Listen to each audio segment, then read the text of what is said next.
আসসালামু আলাইকুম, কেমন আছেন সবাই? আশা করি সবাই খুবই ভালো রয়েছেন। আমি ভালো আছি। আপনারা দেখছেন টেক ভয়েস বাংলা, আপনাদের সাথে আছে আমি সাজ্জাদ।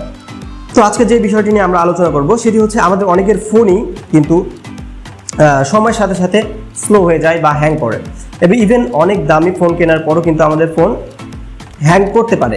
তো কিভাবে আপনি আপনার এই স্লো ফোনকে ফাস্ট করে ফেলতে পারেন সেই সম্পর্কিত টিপসগুলোই আজকে আমি আপনাদেরকে দিব। তো দেখতে থাকুন ভিডিও। আর আমাদের চ্যানেলকে যদি এখনও সাবস্ক্রাইব করে না থাকেন তাহলে অবশ্যই সাবস্ক্রাইব করে পাশে বেল আইকনটি বাজিয়ে দিবেন এবং নোটিফিকেশনটি অন করে দিবেন। তাহলে পরবর্তী যে কোনো ভিডিও পাবলিশ হওয়ার সাথে সাথে আপনার কাছে কিন্তু নোটিফিকেশন চলে যাবে। তো চলুন শুরু করা যাক।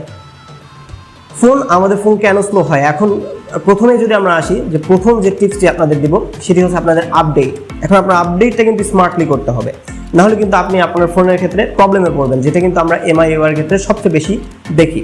এখন আমাদের ফোন চলে কিসের উপরে? আমাদের ফোন চলে তিনটা জিনিসের উপরে। একটা হচ্ছে অ্যান্ড্রয়েড ওএস, অ্যান্ড্রয়েডের যে ভার্সন, এটার মালিক হচ্ছে গুগল। এরপরে আমাদের যে মোবাইলের ইউআই বা ইউজার ইন্টারফেস, আমাদের সামনে যেই ডিসপ্লেটা থাকে সেটা আর কি ইউজার ইন্টারফেস। তো এটার মালিক হচ্ছে আবার এটার ডেভেলপার হচ্ছে আমাদের ফোন কোম্পানি, যেমন শাওমি, রিয়েলমি, এরপরে হচ্ছে ওপো, এরপরে স্যামসাং, ওয়ানপ্লাস, এরা। তো এরা কিন্তু এই অ্যান্ড্রয়েডটাকে কাস্টমাইজ করে আমাদের সামনে সুন্দর একটা ইন্টারফেস, ইউজার ইন্টারফেস উপস্থাপন করে, এবং এটা কিন্তু আপডেটও আসে। এরপরে তৃতীয় যে আপডেট হচ্ছে সেটি হচ্ছে অ্যাপসের আপডেট। অ্যাপসের বিভিন্ন সময় আপডেট আসে, সময় সময় আপডেট আসতে থাকে। তো এখন দেখা যাক যে আমরা কোন আপডেটগুলো কিভাবে করব। এখন আমাদের অ্যান্ড্রয়েড ওএসের যদি আপডেট আসে, দেখেন আমরা যদি অ্যান্ড্রয়েড ওএসের আপডেটটা আগে করে ফেলি তাহলে কিন্তু এটা আমাদের যে ইউআই আছে বা ইউজার ইন্টারফেস আছে এটার সাথে কিন্তু সামঞ্জস্যপূর্ণ হবে না। এর ফলে কিন্তু আমাদের ফোন ল্যাগ করতে পারে, হ্যাং করতে পারে, বা ফোনের যে আগে যে পারফরমেন্স ছিল সেটি কিন্তু সে ডেলিভার করতে নাও পারে।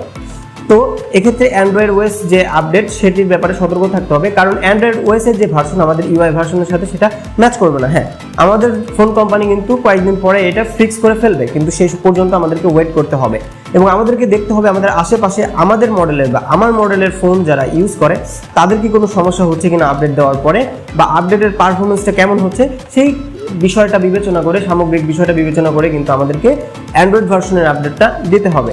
এরপরে আমাদের যে আপডেট আসে সেটি হচ্ছে ইউআই আপডেট, ইউজার ইন্টারফেসের আপডেট। এখন আপনার অ্যান্ড্রয়েড ভার্সন 10 আপনার হচ্ছে ইউজার ইন্টারফেসের আরও আপডেট আসছে। এখন আপনার এই অ্যান্ড্রয়েড ওএসের সাথে বা আপনার ফোনের সাথে এই পারফরমেন্সটা বা এই ভার্সনটা অপটিমাইজ নাও হইতে পারে। তো সেক্ষেত্রে হচ্ছে আমাদের উচিত সেইভাবেই কাজ করা, স্মার্টলি কাজ করতে হবে। আমাদের আশেপাশে দেখতে হবে যে এই ইউআই আপডেট দেওয়ার পরে আমাদের ফোনে কোনো সমস্যা হচ্ছে কিনা। তো সেভাবেই আমাদেরকে কিন্তু আপডেট করে নিতে হবে। এরপরে যে অ্যাপস আপডেটের কথা দিয়ে আসে, সেটি আপনারা অ্যাপস আপডেটটি করে ফেলবেন, কারণ অ্যাপসের মধ্যে যে সমস্ত বাগ থাকে প্রতিটা আপডেটের মাধ্যমে সেই বাগগুলোকে আস্তে আস্তে কিন্তু ফিক্স করা হয়। তো আপনারা অ্যাপসের আপডেটটা আসলে অ্যাপসের আপডেট করে ফেলবেন। এবং আমরা দেখি যে আমাদের ইউআই আপডেট করার পরে কিন্তু কোম্পানি আমাদেরকে অনেক ব্লটওয়্যার আমাদের ফোনের মধ্যে ঢুকিয়ে দেয়। আমরা মনে করি যে এগুলো হচ্ছে এমনি দেয় আমাদের ফোন স্লো করার জন্য, বাট না, তারা কিন্তু এটা হচ্ছে চেক করে যে আমাদের ফোনটা আসলে অপটিমাম পারফরমেন্স ডেলিভার করতে পারছে কিনা। তো সে কারণে কিন্তু এটা তারা চেক করতে থাকে। দ্বিতীয় যে টিপসটির কথা বলবো সেটি হচ্ছে স্টোরেজ ম্যানেজমেন্ট। এখন দেখেন আমরা কিন্তু স্টোরেজ ম্যানেজমেন্টের ব্যাপারে অনেকেই সতর্ক না। এখন আমরা মনে করি যে আমাদের ফোন তো চলুক, মানে আমরা স্টোরেজ ম্যানেজমেন্টের ব্যাপারে গড়িমসি করি, কিন্তু এই কারণে কিন্তু আমাদের ফোন অতিরিক্ত স্লো হয়ে যায়। কারণ দেখেন আমাদের ফোনে যখন স্টোরেজ 30 থেকে 40% পর্যন্ত খালি থাকে তখন আমাদের স্টোরেজ বা রোম যেটি থাকে সেটি কিন্তু আমাদের সর্বোচ্চ পারফরমেন্স দেয়, এবং আমাদের স্টোরেজটা যখন আমরা আস্তে আস্তে ফুল করে ফেলি তখন কিন্তু আমাদের সে অপটিমাম পারফরমেন্স বা তার যে বেস্ট পারফরমেন্স সেটা কিন্তু সে ডেলিভার করতে পারে না। এর ফলে কিন্তু আমাদের ফোন কিন্তু অনেক স্লো হয়ে যায়। এর ফলে কিন্তু আমাদেরকে স্টোরেজ ম্যানেজমেন্টে অতিরিক্ত গুরুত্ব দিতে হবে। এবং আরও একটি বিষয় এখানে আসে, সেটি হচ্ছে মেমোরি কার্ডের ব্যবহার। আমরা আসলে মেমোরি কার্ডের ব্যবহারটা করবো কিনা। এখন দেখেন বাংলাদেশের ম্যাক্সিমাম যে মেমোরি কার্ডগুলো আছে সেগুলো কিন্তু 2 নাম্বার ম্যাক্সিমাম। আপনি যদি অরিজিনাল একটা মেমোরি কার্ড কিনতে চান তাহলে কিন্তু অনেকগুলো টাকা আপনাকে গুনতে হবে। আর বাংলাদেশের মানুষ বেশিরভাগ সময় খোঁজে সস্তায় কীভাবে মানে বেশি স্টোরেজ পাওয়া যায়, 32 GB 64 GB সস্তায় পাওয়া যায়। তো এই কাজগুলো করতে গিয়ে আমাদের দেশে কিন্তু 1 নম্বর মেমোরি কার্ডগুলো খুবই কম আসে, বেশিরভাগ মেমোরি কার্ডগুলোই হয় 2 নম্বর, এবং এটার যে রিড রাইট স্পিড সেটা কিন্তু অনেক কম থাকে, যার ফলে আমাদের যে ফোনের পারফরমেন্স সেটিকে কিন্তু অনেকাংশে ড্রপ করে ফেলে এটি। তো আমাদের উচিত যে মেমোরি কার্ডটা আস্তে আস্তে পরিহার করা। তৃতীয় যে টিপসটির কথা বলবো সেটি হচ্ছে আপনার র্যাম ম্যানেজমেন্ট, বা আপনি যে ব্যাকগ্রাউন্ডে অ্যাপগুলো চালু করে রাখেন সেটির কথা বলবো। তো আমাদের দেখা যায় যে আমরা ফোনে অ্যাপ ইউজ করতেছি, করতে করতে আরেকটা অ্যাপে সুইচ করলাম, সুইচ করার পরে আমরা কিন্তু আগের যে অ্যাপটি থাকে সেটি ক্লোজ করি। এখন কেন ক্লোজ করি না? কারণ আমাদের ওইটা সম্পর্কে অত উদাসীন থাকি আমরা, যে কারণে আমরা ক্লোজ করি না, দ্রুত আরেকটা অ্যাপের মধ্যে আমরা ঢুকে যাই। কিন্তু এটা কিন্তু ব্যাকগ্রাউন্ডে রান হতে থাকে এবং আমাদের র্যামে অনেক র্যামের যে স্টোরেজ থাকে বা র্যামের যে জায়গা থাকে সেটা কিন্তু অনেকাংশে খেয়ে ফেলে এবং এটা কিন্তু ব্যাটারি ড্রেনিং করে, প্লাস আপনার প্রসেসরের উপরে কিন্তু প্রভাব ফেলে, যার ফলে কিন্তু আলটিমেটলি আপনার ফোনটা স্লো হইতে থাকে। তো অনেকগুলো অ্যাপ আছে যেগুলো আপনি চাইলেও ব্যাকগ্রাউন্ডে রান করা থেকে রিমুভ করতে পারবেন না।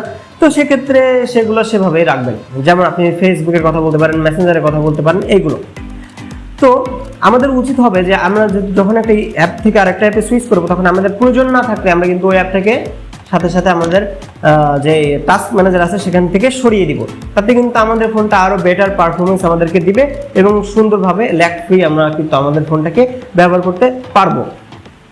চতুর্থ যে কথাটি বলবো সেটা হচ্ছে আমাদের নেটওয়ার্ক নিয়ে। আমাদের অনেকেরই কিন্তু গ্রাম্য এলাকায় যারা থাকি তাদের নেটওয়ার্কের সমস্যা থাকে এবং আমাদের বেশিরভাগ অ্যান্ড্রয়েড ফোনে কিন্তু এখন ডুয়েল সিম। আপনাদের যদি প্রয়োজন না থাকে তাহলে কিন্তু ডুয়েল সিমের পরিবর্তে আপনারা একটা সিমই ব্যবহার করবেন।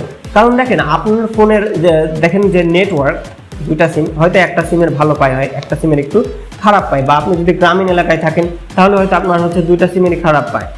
তো সেই ক্ষেত্রে আপনার দুইটা সিম কিন্তু রাখার কোনো দরকার নেই, কারণ আপনার ফোনে যখন নেটওয়ার্ক কম পায় তখন ফোনের যে নেটওয়ার্ক আইসি আছে সেটি কিন্তু বারে বারে বেটার নেটওয়ার্কের জন্য সার্চ করতে থাকে। এর ফলে কিন্তু ফোনের পারফরমেন্স আলটিমেটলি অনেকটা ড্রপ করে, আপনার অনেক চার্জ খেয়ে ফেলে।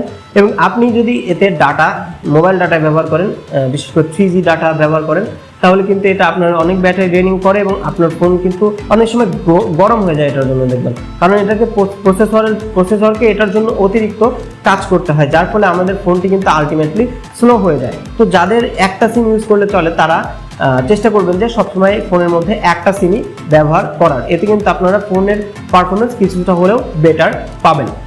তো এই ছিল মূলত আজকে আমাদের মোবাইল ফাস্ট করা সংক্রান্ত 4টি টিপস। আশা করি এগুলো যদি আপনারা ইমপ্লিমেন্ট করেন আপনাদের ফোনের মধ্যে, তাহলে কিন্তু আপনারা এখান থেকে একটা বেটার পারফরমেন্স কিন্তু পাবেন আপনাদের ফোন থেকে, যদি আলটিমেটলি আপনার ফোনটি স্লো হয়। তো আশা করি এই বিষয়গুলো আপনারা মেনে চলবেন এবং আপনাদের ফোনটিকে সবসময় ফাস্ট রাখার চেষ্টা করবেন, যাতে আপনারা ফোনটা ব্যবহার করে মজা পান।